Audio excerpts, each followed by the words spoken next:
That way I can know for editing that I should cut right here.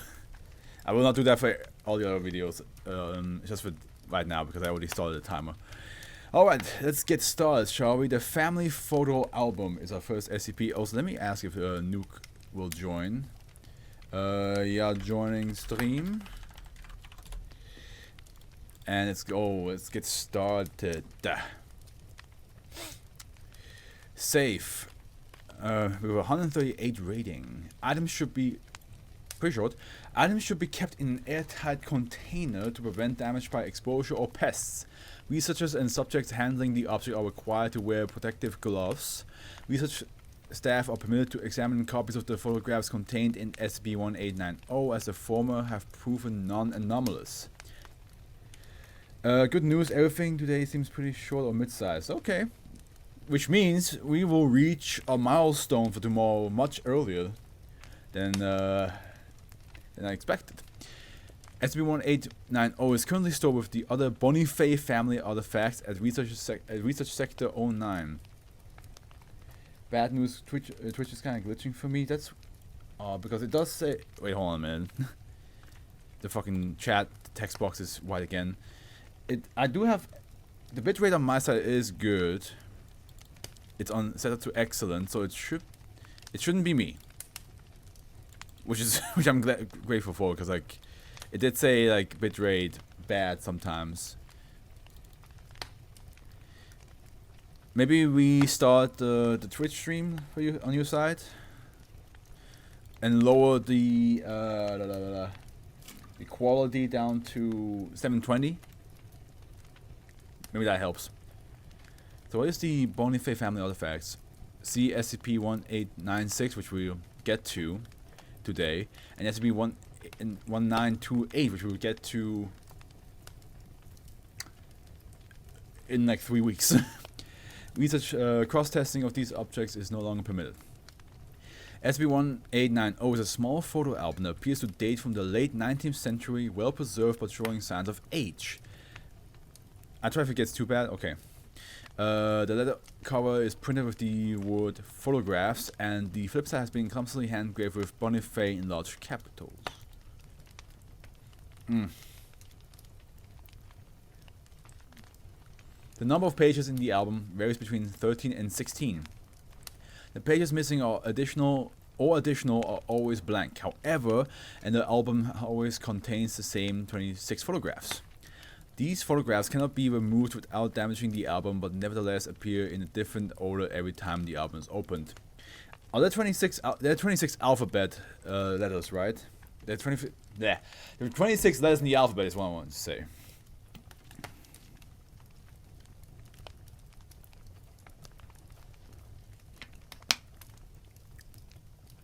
So I wonder if that's like important.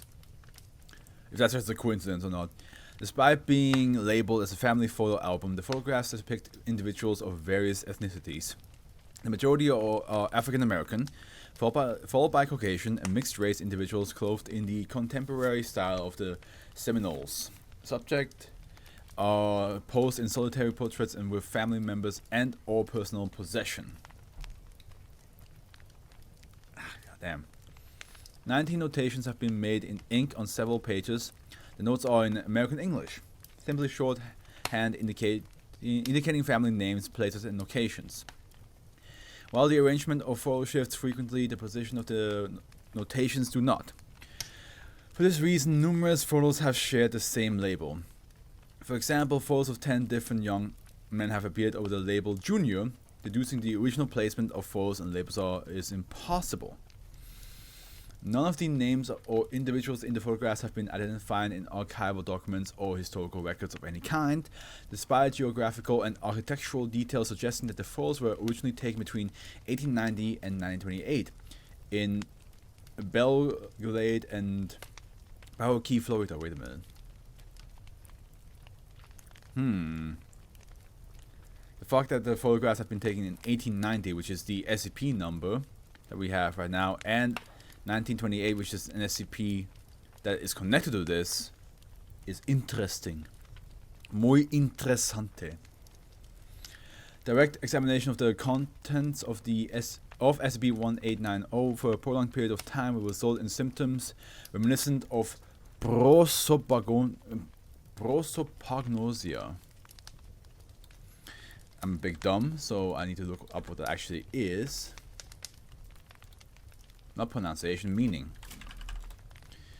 It's a condition where you struggle to recognize faces or can't interpret facial expressions and cues. It usually happens because of brain damage, but some people have it. Okay. So these are usually people that have an easier time remembering names than faces. Well, I assume most of them do, or at least a handful of them do, or at least a couple of them do. I don't know. I don't know the statistics. Subjects exposed to the photographs for 12 hours, 4-hour intervals over the 3 days, were able to describe the Bonifair family members very clearly, but struggled to remember the names and identities of researchers and fellow inmates, even individuals with whom they interacted on a daily basis. These symptoms were temporarily abating after 24 hours. Ooh. That must always be... Just like in general, like short-term memory loss, long-term memory loss, Alzheimer's, dementia, all that kind of stuff. It sounds like, just in general, like a nightmare to deal with. Especially because, like, with other, like, Alzheimer's, dementia, like, you yourself probably are not fully aware of it either. And everybody else around you is. So, like... they are not like they just say something and then like you already said that like 5 times and like did I, and then that notion itself they will forget, which is it's very scary.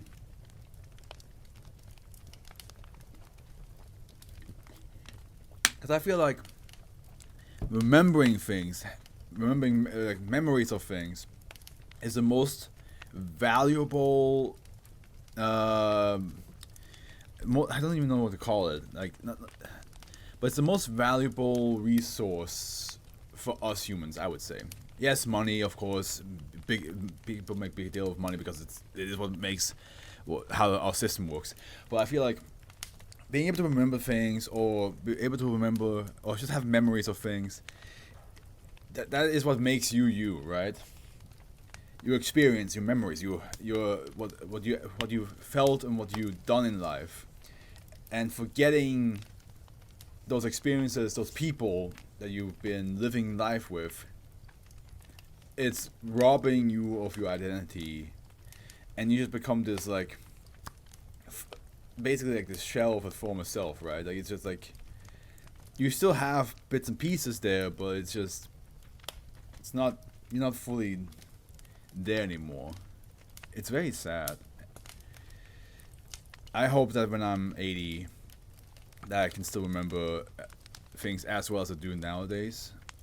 I still remember like dreams I had when I was like 7, but I hope that's still the case. I like probably worse fate than death, yeah, because like it's something that you cannot overcome, no matter how many times people yell at you.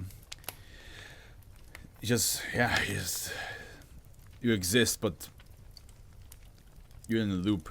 Subjects exposed to the photographs for more than 60 hours for 4-hour intervals over 15 days exhibit characteristics similar to acute prosopagnosia, finding it impossible to identify even intimately familiar individuals by their facial features.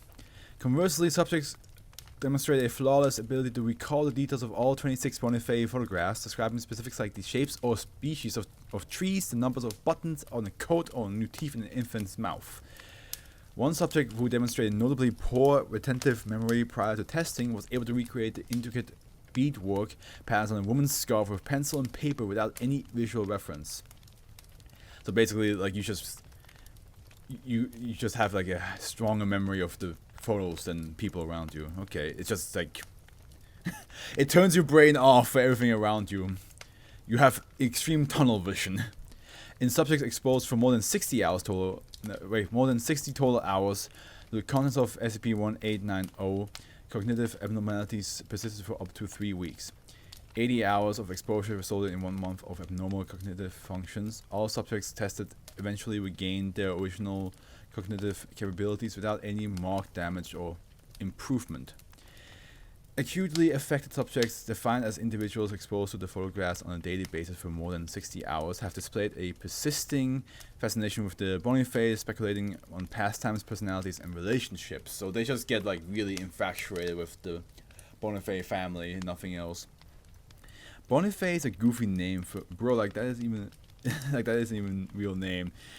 Honestly, I would not like with how, you know, wild the US is, especially with names nowadays.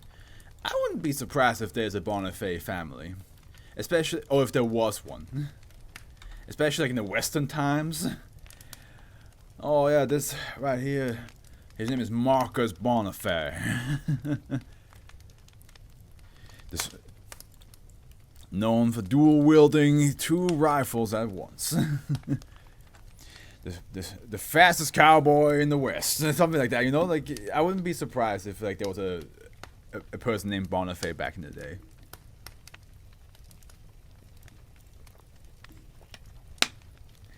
So basically, it's just this SCP just takes your interest in everybody else away, as in like you will not be able to remember their names, their looks, what they did with you. And you get hyper focused on the Bonifair family. You somehow made the name sound cool.